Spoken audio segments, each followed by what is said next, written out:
얼마 전에 목회자 모임이 있었는데 모임이 끝나고 또 목사님이 제가 밥을 사겠습니다 그러면서 어떤 식당에서 사겠다.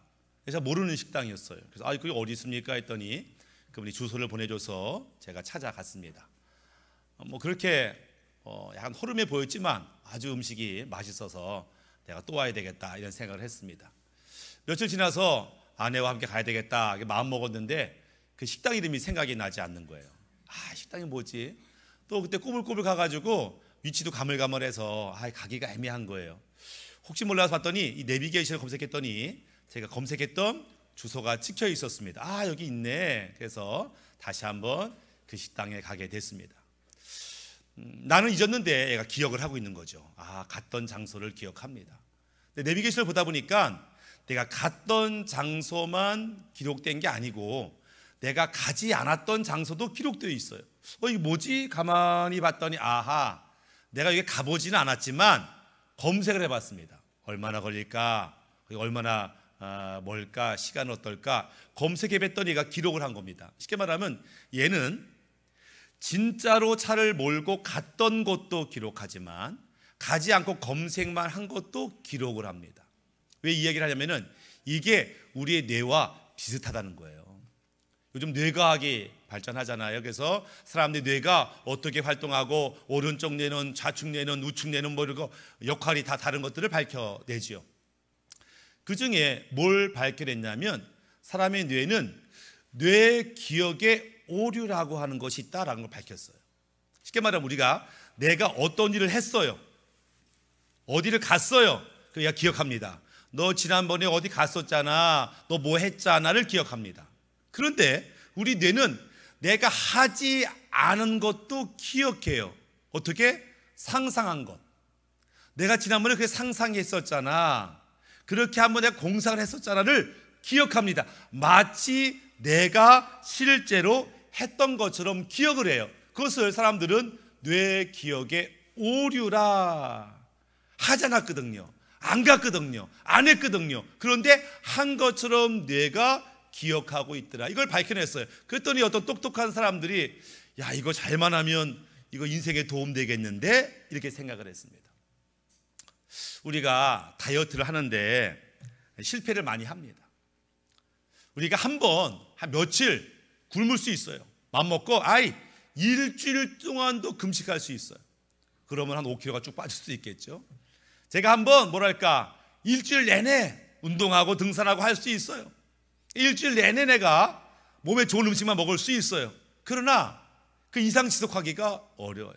작심 3일이라고 한두 번 며칠은 내가 할 수 있는데 오랫동안 하기 어려우니까 이 다이어트에 실패를 합니다. 쉽게 말하면 이 다이어트 습관이 되어야 되는데 이게 내 몸의 습관이 되기 전에 내가 포기하니까 날마다 다이어트하고 날마다 실패를 경험하죠. 그러니까 우리가 다이어트를 하는 게 쉽지 않지만 꼭 안 먹어야, 꼭 운동해야, 꼭 뭐 해봐야 되는 게 아니라 이 뇌기억의 오류를 이용해보자 이렇게 되는 거예요.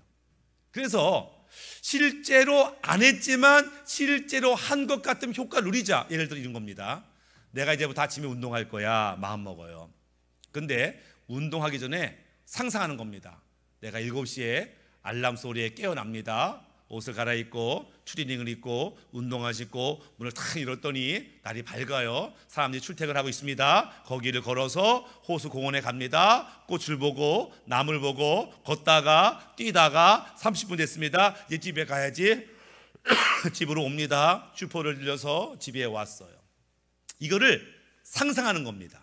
그러면 뇌가 기억을 해요. 마치 진짜로 오늘 아침에 운동한 것처럼 기억을 해요.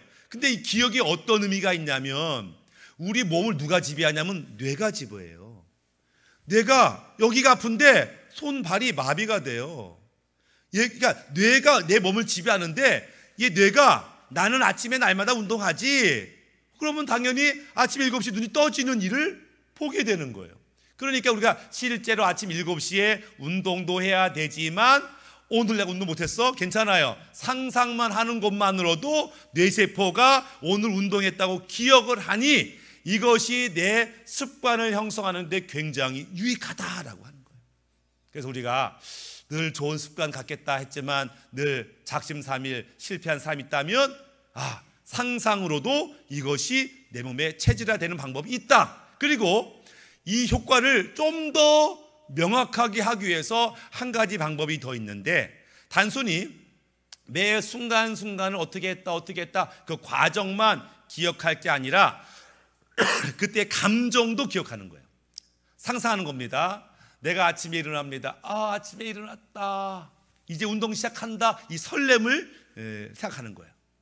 문을 딱 열었더니 기분이 상쾌해요. 그리고 1시간 운동했더니 내가 운동해서 드디어 상쾌함, 성취감, 만족감을 느껴보는 겁니다. 그렇게 몇 날 했더니 사람들이 칭찬하는 거예요. 또 날씬해졌네, 또 예뻐진 것 같은데, 사람들이 칭찬을 생각합니다. 그럼 내 안에 엔돌핀, 도파민이 막 발생하는 거예요. 진짜로 상상했는데, 사람들의 칭찬, 달라진 나의 모습을 상상했는데 진짜 그런 것이 이루어진 것처럼 내 안에 좋은 호르몬이 나와요. 이러니까 뇌가 더 확실히 운동한 거 맞아, 이렇게 기억을 하게 되는 거예요.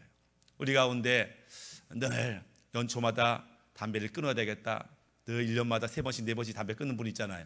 이런 분들 어렵잖아요. 이거를 상상하는 거예요. 담배를 끊었더니 배가 좋아지고 운동했더니 몸이 좋아지고, 이런 상상이 우리의 좋은 습관을 들이는데 유익하다, 이런 것이죠. 근데 문제가 있습니다. 이게 오류라, 뇌 기억의 오류, 사실은 안 했어요. 사실은 안 갔어요. 운동도 안 했어요. 근데 그렇게 기억하는 게 오류라, 이게 부작용이 있어요. 어떤 부작용이냐면은 운동도 안 하고 밖에도 안 하고 맨날 상상만 하다 보면 이게 꿈인지 생시인지 상상인지 현실인지 구별 못하게 되는 일도 극단적으로는 있겠지요. 근데 이 오류가 신앙생활 가운데도 있어요. 이 뇌기억의 오류가 신앙생활에 영향을 미친다라고 하는 거예요.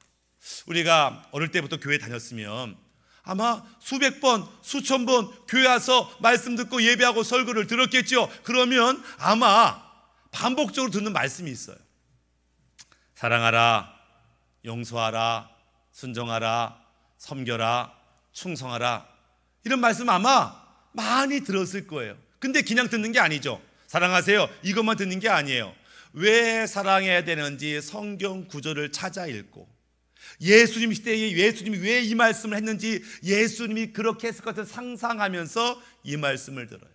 어떤 집사님이 간증합니다. 간증하면서 자기 어릴 때 얘기를 하는데 그게 내 머리에 상상이 되면서 간증을 들으며 은혜를 받아요. 그러면서 순종하기로, 사랑하기로 결심합니다. 또 이 말씀을 들으면서 내가 순종하면, 내가 충성하면 정말 내 삶에 어떤 일이 펼칠까를 또 상상하면서 이 말씀을 듣다 보니 뇌가 착각합니다. 사실은 충성하지도 않았고 사랑하지도 않았고 용서하지도 않았고 섬기지도 않았는데, 내 뇌는 나 엄청 사랑이 많은 사람이야, 나 원수까지도 용서할 수 있는 사람이야, 베풀고 나누고 섬기는데 인색하지 않은 사람이야, 나는 복음을 위해서 목숨까지 버릴 수 있는 사람이야 라고 착각을 만들게 되더라. 그러니 어떤 일이 벌어지냐면, 내가 나를 보는 나와, 그러니까 내가 나를 보니까 괜찮아, 그런데 세상 사람들이, 가족이 바라보는 나 사이에 괴리가 발생합니다. 나는 괜찮은 사람이고 믿음 좋은 사람이고 순종적인 사람이고 사랑이 많은 사람이라고 생각하고 있는데, 우리 회사 동료는 나를, 쟤는 입만 살았어, 한강에 빠지면 입만 동동 뜰 거야 라면서 나를 말쟁이로, 말만 잘하는 사람으로 인식하고 있더라라고 하는 거예요. 억울하죠. 내가 그렇게도 사랑하고 용서하고 섬겼는데 어떻게 나를 그렇게 부정적으로 바라볼 수 있어? 그건 오해야, 네가 날 몰라서 그래 라고 항변하지만 사람들의 평가와 나 스스로에 대한 평가가 달라요. 여기 문제가 생깁니다. 많은 성도들이 자기를 아주 괜찮은 그리스도인, 믿음 좋은 순종하는 그리스도인 알고 있는데 하나님은 그렇게 안 볼 수도 있다는 거예요. 마태복음 27장 22절에 그날에 많은 사람이 나더러 이르되 주여 주여 우리가 주의 이름으로 선지자 노릇하며 주의 이름으로 귀신을 쫓아내며 주의 이름으로 많은 권능을 행하지 아니하였나이까 하리니 그때 내가 저에게 밝히 말하되 내가 너희를 도무지 알지 못하니 불법을 행하는 자들아 내게서 떠나가라. 주님, 제가 엄청나게 사명 잘 감당했지요. 제가 말씀대로 잘 살아왔지요. 나만한 사람 없지요. 예수님이 뭐라 그래요? 난 네가 누군지도 모르겠는데 불법을 행하는 자 썩 꺼져라 라고 하니 충격이 될 수밖에 없다. 나는 신앙생활 잘했다고 했는데 주님이 그렇지 않다고 그래요. 왜? 내 뇌기억에 지금 오류가 발생했어요. 착각이 발생했어요. 초대교회도 이런 일이 발생했습니다. 오늘 읽었던 야고보서 5장도 마찬가지예요. 이 초대교회 성도들이 자랑해요. 내가 얼마나 믿음이 좋은지, 내가 얼마나 큰 일을 많이 했는지, 내가 얼마나 괜찮은 사람인지요 자랑합니다. 근데 주님 볼 때는 그들이 한 게 없어요. 그들이 순종한 것도 없어요. 말씀대로 살아낸 것이 없어요. 오히려 그들은 하나님 말씀을 듣고 불편해했습니다. 왜? 내 생각과 다르거든요. 하나님 말씀에 순종하지 않았습니다. 왜요? 저 말씀 순종하다 보면 나 손해볼 것 같아, 내 인생 엉망이 될 것 같아, 그런 두려운 마음에 순종하지도 않았어요. 그렇지만 자기는 괜찮은 성도라고 착각하는 일이 벌어졌다라고 하는 거예요. 우리가 가끔 단기 선교를 갈 때가 있습니다. 자주 가는 건 아니죠. 어쩌다 한번 단기 선교를 가게 되는데 처음 단기 선교 갈 때 걱정합니다. 내가 외국은 처음 나가는데, 아니 그 나라 말도 못하는데 어떻게 전도하고 선교하지? 내가 나이가 있는데 몸이 좀 좋지 않은데, 내가 전도한 경험이 많지 않은데, 내가 거기 가서 처음 보는 사람들, 이상한 나라 말 쓰는 사람들과 어떻게 내가 사역을 하고 오지? 걱정이 돼요. 그런데 이상하게 갔다 오면 엄청나게 은혜 받고 엄청난 기적을 체험해요. 왜요? 선교지에서는 하나님밖에 믿을 분이 없기 때문에, 선교지에서는 변명하거나 핑계대지 아니하고 그 말씀에 순종하기 때문에 기적이 일어나는 겁니다. 이 땅에서는 의지할 게 많아요. 하나님께 기도하지 않아도 약국 가고 병원 가면 치유되는 것이고, 하나님 말씀 아니어도 얼마든 좋은 말씀 많고, 그러니까 하나님 없이도 이 땅이 살만한 거예요. 그러다 보니까는 하나님만 바라보고 하나님 말씀에 온전히 순종해야 기적이 일어나는데, 이 땅에서는 말씀 들으면 변명하고 핑계대고 어쩔 수 없다고 말하고, 결국 순종하지 않았기 때문에 은혜도 못 봐요. 기적도 경험하지 못하는 것을 보게 됩니다. 이게 기적은요 순종할 때 일어나요. 물론 주님이 기도할 때도 일어나지만 사실 순종할 때 일어나요. 주님께서 소경이 왔어요. 아마 눈 고치려고 왔겠죠. 예수님이 안수하시면서, 안수하자마자 눈이 난 게 아니에요. 말씀하셨어요. 저기 실로암에 가서 눈 씻어라.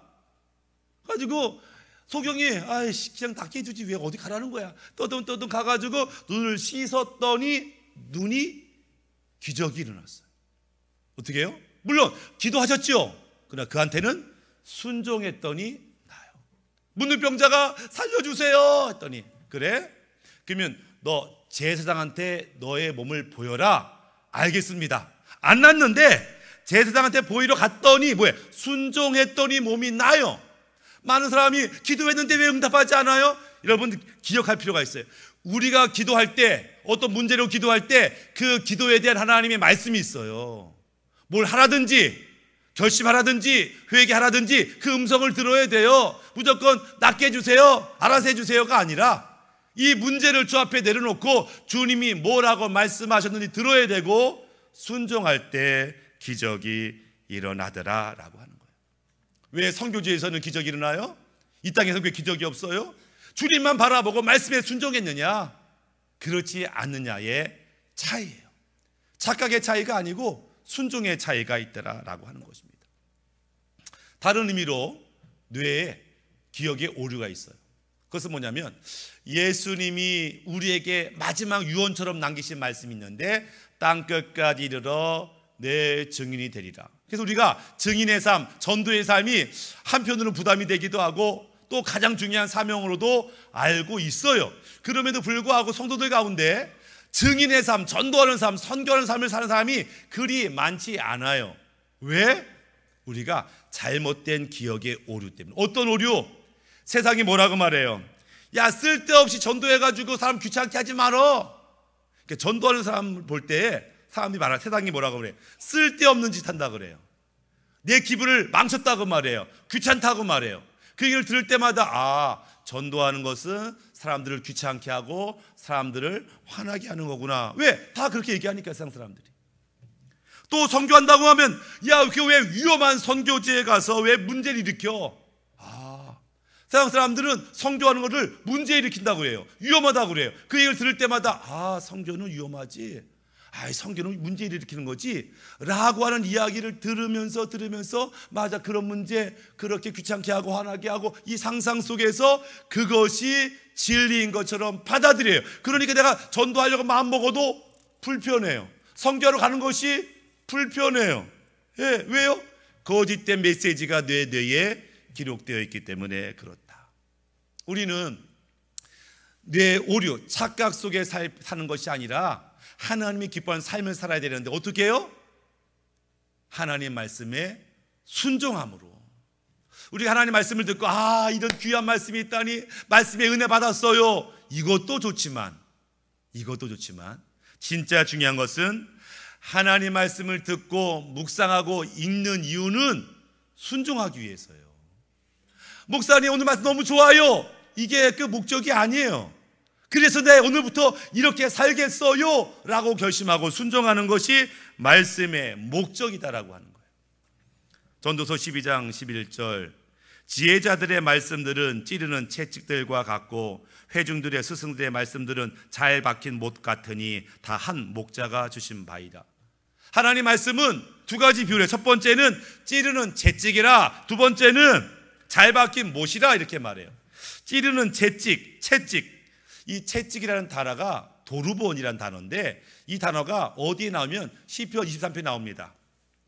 내가 사망의 음침한 골짜기를 다닐지라도 해를 두려워하지 않을 것은 주의 지팡이와 막대기가 나를 안위하시나이다. 이 막대기, 목자에게는 두 가지가 있어요. 지팡이가 있어요. 지팡이를 어떻게 해요? 날 따라오너라. 주님 말씀하시면 양들이 우리 주님 목동에 가시는구나, 따라가자. 주님이 말씀하시면 아멘하고 순종할 때 쉼이 있고 형통이 있고 안전함이 있어요.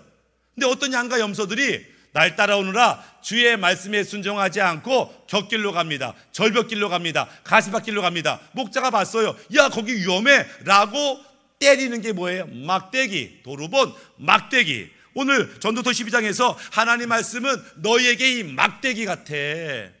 아파요. 아프다고.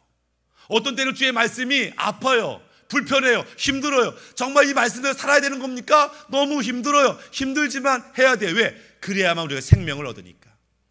말씀 있고 꿀 같지는 않아요. 어떤 때는 꿀 같고 송이꿀처럼 달고 맛있지만 언제? 우리가 이 말씀을 사랑하고 순종할 때는 그래요.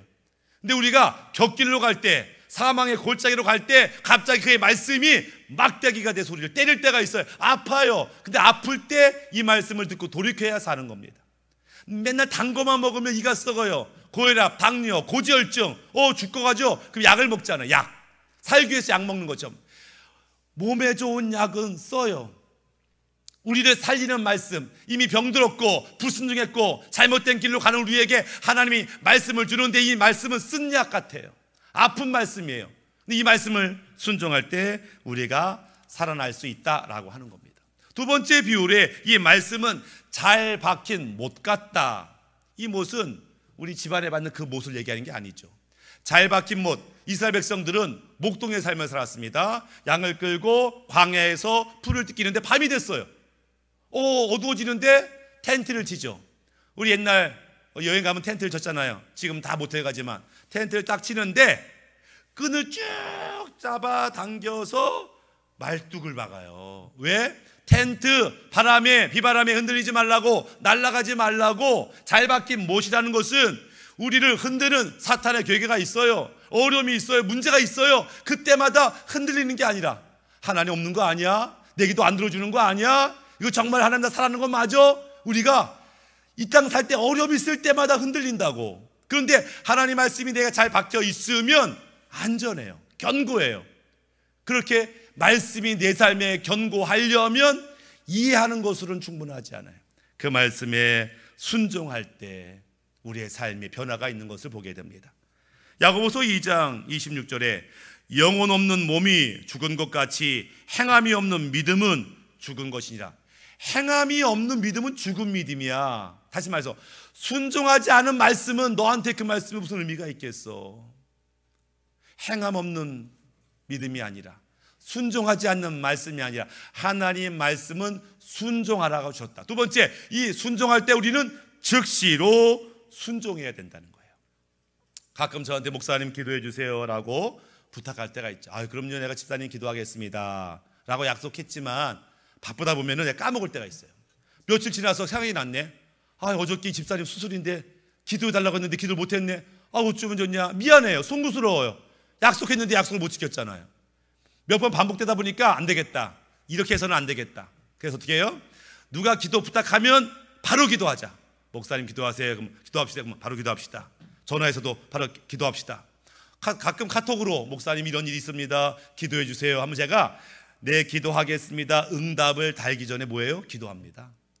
먼저 응답 달지 않아요. 먼저 기도하고 네 기도하겠습니다. 왜? 내가 공수표 거짓말쟁이 되지 않게 해서 그러는 것이죠. 우리가 하나님 말씀이 내게 줘서 너무나 귀한 말씀 감사합니다로 끝나지 아니하고 바로 순종해야 됩니다. 오늘 말씀에 은혜 받았으면 오늘 점심 먹자마자 바로 순종하러 가야 돼요.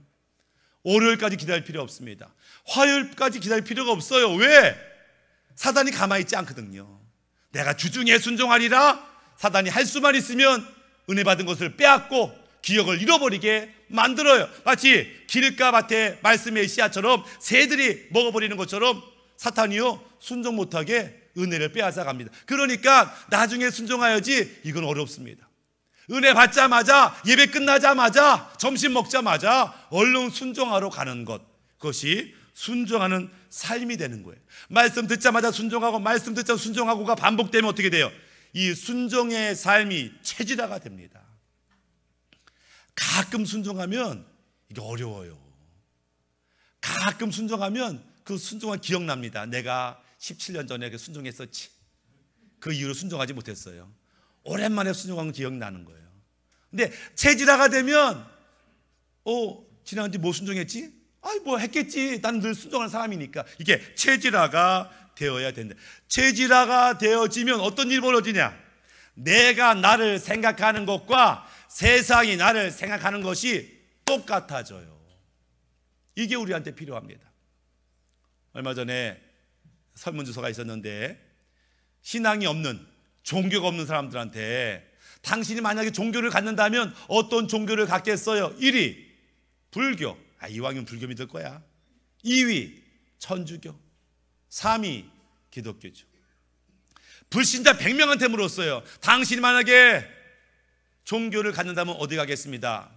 교회를 가겠다. 그나마 교회에 호감 있다라는 사람은 6명이에요. 그러니까 100명 중에 94명은 교회 관심도 없지만 교회를 싫어해요. 우리가 야당에서 전도하면 94명은 싫어합니다. 불신자 94명은 싫어하는 거예요. 왜? 기독교인들은 말쟁이야. 말만 해. 거짓말해. 그렇게 인식하고 있는 거예요. 나는 그렇게 널 위해서 애쓰고 순종하고 충성하고 섬겼는데 어떻게 네가 나한테 그럴 수 있어? 이게 뭐예요? 착각. 우리가 착각하고 있다는 거예요. 엄청 내가 믿음이 좋은 질, 엄청 사랑이 많은 질, 엄청 내가 베풀고 나누는 사람으로 착각하고 있다. 근데 우리가 말씀에 즉각적인 순종의 삶을 살다 보면 내가 나를 바라보는 것과 세상이 나를 바라보는 것이 같아지게 되는 것을 보게 됩니다. 어느 순간 말하겠죠. 야, 너는 진짜 기독교인 같아. 내 주변에 무늬만 기독교인들이 얼마나 많은데 너는 진짜 같아. 이런 고백을 우리가 듣게 되는 거죠. 베드로전서 2장 12절에 너희가 이방인 중에서 행실을 선하게 가져 너를 악행한다고 비방하는 자들로 하여금 너의 선한 일을 보고 오시는 날에 하나님께 영광을 돌리게 하려 합니다. 베드로 시대에도 많은 로마 황제가, 로마 사람들이, 주변 사람들이 기독교인들 좀 이상한 사람들이야. 나쁜 인간들이야. 그런 거짓 소문이 많았어요. 그래서 많은 사람들이 기독교를 보고 오해했어요.